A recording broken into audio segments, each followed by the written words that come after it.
tell you the story of the new color studio, here is Steve Allen.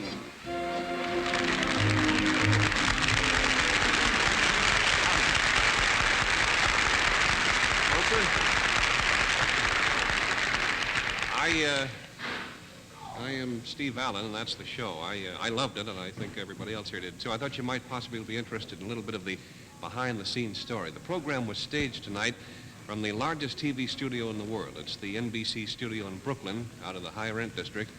And it's very easy, actually, to tell that the studio is in Brooklyn because of the stagehands. There's Duke Snyder right over there, and Junior Gilliam, quite a few of the fellas. But seriously, if you'll drop with me, I'll show you something. This used to be the old Vitagraph movie lot, and we hope that a little bit of the history that has often been made at this spot is kind of lopped over on us.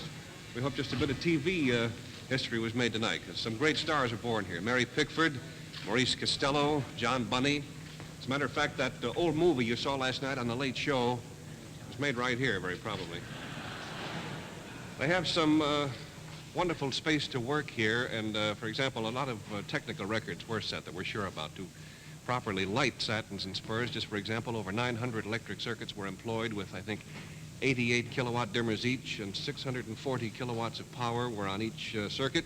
But everybody was very thrilled with the results, particularly the Con Edison people. Now, if you want more, figures, you might be interested in knowing that this production cost, including grease paint and all the stations and everything, $1 million.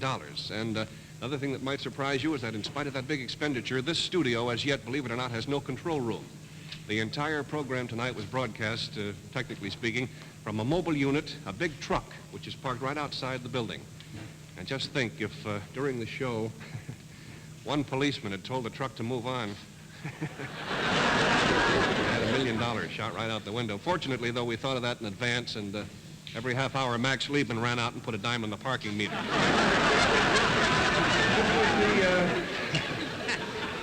This is the bar we had one of our numbers in, the Little Rock number, and I see all the kids are just about on the way home. Hi, Steve. Neva, Good night, Kevin, Steve. you did a wonderful job. Oh, thank Love you. both of you. It was a real great show. Oh, it was. Thank you. It was fun. I wish we were going to have a run now and do it every night for a year. Yeah, it's a shame it's only a one-shot. Hey, I think the folks might be interested in knowing how long you rehearsed.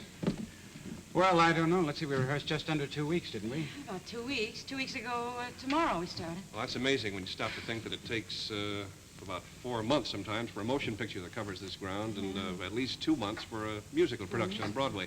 Kids, I have to sneak over there. I'll see you at the party, huh? I know.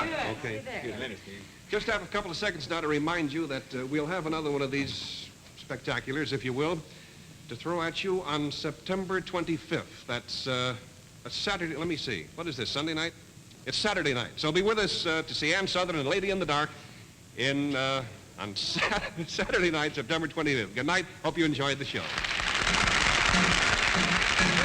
Satins and Spurs has been brought to you by Hazel Bishop, America's longest-lasting, largest-selling lipstick. The best friend a girl ever had. See Hazel Bishop's 2 other great shows on this network. This Is Your Life and the new Martha Ray Show. Next Sunday at 7:30 p.m., be sure to watch Mr. Peepers starring Wally Cox.